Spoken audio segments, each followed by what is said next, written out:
Hello, everyone. This is my presentation on a study related to resistance training in the elderly. The title of my study was The Age-Associated Loss of Power and Strength in the Upper Extremities in Women and Men. The purpose and outcome that I'm looking to accomplish from this presentation is that once you all finish listening, you are aware of the findings from this study that detail how strength and power is lost as a function of age, meaning, what does the strength and power, what does the loss of strength and power as a function of age look like? So, for example, what kind of percentage losses can changes can be expected?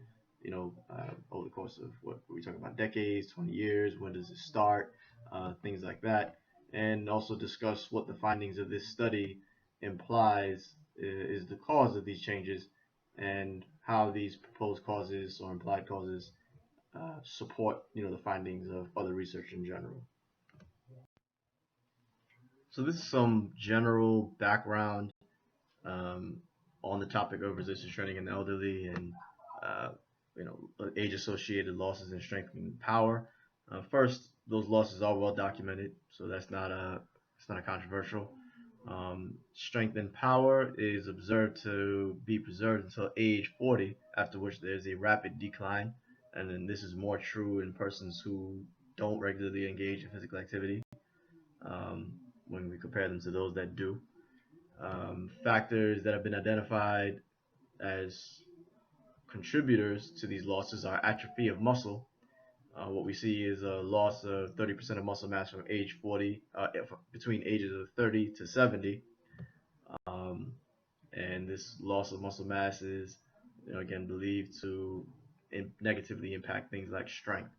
We also see a change in muscle fibers, meaning a change in muscle fiber type, and that negatively affects power producing capabilities. We see a change in neural function. Okay, and the nervous system is, what pretty much drives the action of the muscles. And we also see a decrease or an increase, excuse me, in physical inactivity. And this is believed to be a major contributor to these losses in strength and power, because which, as we know, are a direct result of physical activity. So to break down strength and power and what it is, what has been observed to date in the elderly, strength is not lost uniformly in all muscles as we age, and that the lower body loses mass faster than upper body. Um, Power, motor units are lost as we age, but those that remain are more likely to be slow twitch than fast twitch. And what this does is reduces power producing capability. Okay, so as I mentioned earlier, the study that I'm going to use to look into this topic of resistance training in the elderly is the age-associated loss of power and strength in the upper extremities in women and men.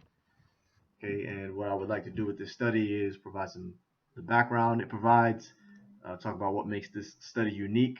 How did it contribute to this topic of interest? How did it uniquely contribute to this topic of interest? What was the purpose of the study? What were their methods? What was their approach to investigation? And what were their findings? What did changes in strength and power look like as a function of age in the population used in this study, and what were the implications of these findings? What were the causes of these findings? What were the causes of these changes in strength and power that were observed? So the study already acknowledged that there was loss in muscle strength in upper and lower extremities associated with increased age. So they acknowledged that prior to this study, few studies directly compared age differences in power and strength across a wide adult lifespan. In this particular study, we're talking about 20 to 80-year-olds. So you see that's pretty wide. Few of prior studies prior to this one used a large number of adults. This one we're talking about nearly 900 adults investigated, and with this study, this was the longest collection of strength and power data available. So there was data collection that occurred over the course of a total of 25 years um, in this population. And the question that this study was looking to investigate was, does age independently contribute to decreases in strength and power when activity levels, age, height, and mass are considered? So as far as methods, we'll talk about population first. There were 993 males, okay, about 15 years of data collection available for the men, 184 females, 8 years of data collection for the woman. And what they were interested in, or at least the variables they were interested in for these participants, was their total body mass, their activity levels, and their power and strength performance. So as far as the methods, total body mass was estimated using creatinine excretion, which is a standard clinical test. Activity levels were self-reported. And what happened was the participants were given a list of 109 activities, and they just had to tally up the amount of time they spent doing those activities, which I thought was an incredibly long list of activities. Power output was measured on an arm ergometer, 10 to 15 second efforts at 4 different loads that corresponded to the participant's body weight. And then strength was measured isometrically. So they used the isometric hand grip strength, which is measured using a hand dynamometer. Isometric arm strength was measured using a force transducer. And basically what the participant had to do is grab hold onto a cable with one hand and pull on it at different angles using different elbow flexions, about 8 different elbow flexions and positions for both arms, and then all of that was combined together to come up with a isometric arm strength score. So what was found in this study, after they collected the body mass, physical activity levels, power, and strength measures of these several hundred participants, ranging age somewhere between 20 to 80 years old, and putting it into SPSS software, is that age had independent effects on strength and power after considering the size of the person and the time spent doing any type of physical activity. What they saw was a preservation of strength and power observed to about age 40, after which there was a steady decline that was observed. And this just supports the research presented by Dr. Triplett in the presentation on resistance training for the elderly. She also reported a preservation of strength and power to about age 40, after which there was a actually rapid decline. So that's the difference right there. Here we saw a steady decline. In her reporting, there was a rapid decline after 40. As a function of age, there were losses. The losses in power were 10% greater than the losses in isometric strength. Also, as a function of age, there were greater losses in strength and power in females observed than in males starting earlier in life. Also, younger men and women had more muscle mass than older men and women. Again, this was estimated by creatinine excretion. And why this is important is because muscle mass is associated with strength, and strength is considered a component of power. So implications of these findings weren't explicitly mentioned in the study, but I just try to come up with my own a little bit. And I think an implication is that because increase in age is not modifiable, then the realization of lost strength and power as a result of increasing age shouldn't be modifiable either. Now that doesn't mean that you can't mitigate the amount of loss. You just can't change the reality that you will lose. So while the loss itself may be inevitable, the amount of loss could possibly still be modified. And I'm pretty sure there's research that suggests that very thing is true. But in terms of whether or not there is a loss, I don't think people can avoid that. Again, and that's the implications of these findings, of strength and power losses being directly related to increasing in age.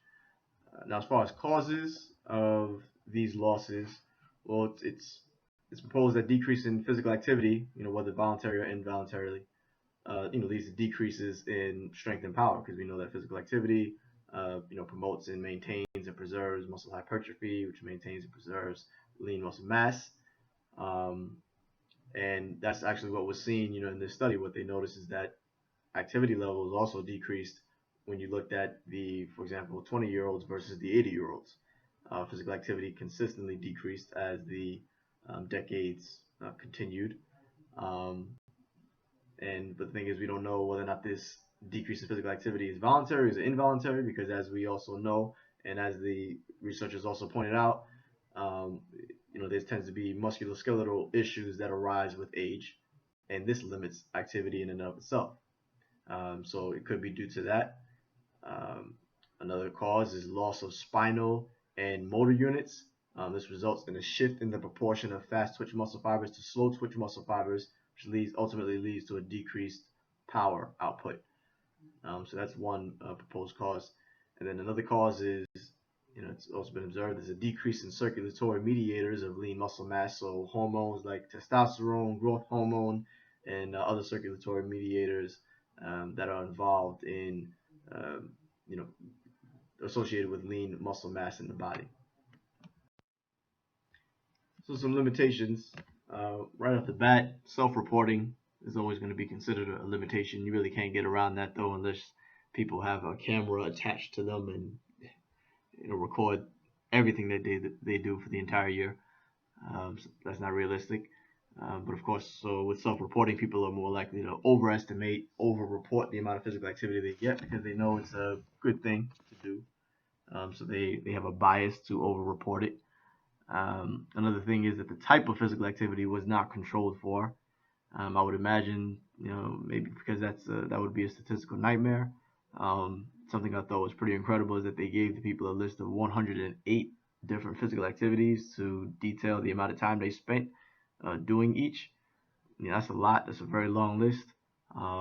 So in the end, all they did though was tally up the amount of minutes the person reported, and for any of those 108 activities, and then use that as a measure of their PA. Another limiting factor is the fact that data was collected every 1 to 2 years. I would consider that a limiting factor. Simply because I just don't think it's frequent enough. How do you know that when you ask the person about their PA physical activity behavior that they were likely to accurately report it during that time? We know that person's PA behavior fluctuates throughout the year. People work out in stints. They'll work out for 2 months and then they won't work out for another 5 months. So I just think that kind of affected the participants' self-reporting. And also, gender. There was a lot more men than women. So just basically the implication of that is that these findings are much more generalizable for men than they are for women. And of course, that tends to be the case. Oftentimes, in studies, there's a lot more men than women. We also know that men and women are different in a lot of ways in terms of the amount of lean muscle mass that they have, and their body's ability to preserve that lean muscle mass or to increase that lean muscle mass. Okay, so I want to revisit the purpose of presenting the findings of this study. Again, we wanted to know what this study had to say about how strength and power changes as a function of age. And we wanted to know what it looks like. And then we also wanted to know what possibly some of the causes of these changes are. So what the study observed was that there was a preservation of strength and power observed until age 40, as we mentioned earlier. We saw that age-associated power decline was greater than age-associated strength decline. We saw that there was a greater decline in strength and power seen earlier on in females than in men, and that there was a decrease in physical activity as persons aged, and that this physical activity is hypothesized to result in a loss in strength and power as a result of loss in lean muscle mass.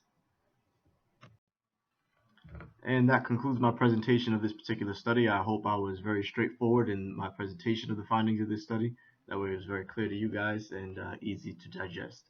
Hope you enjoy the rest of your semester, and thank you for listening.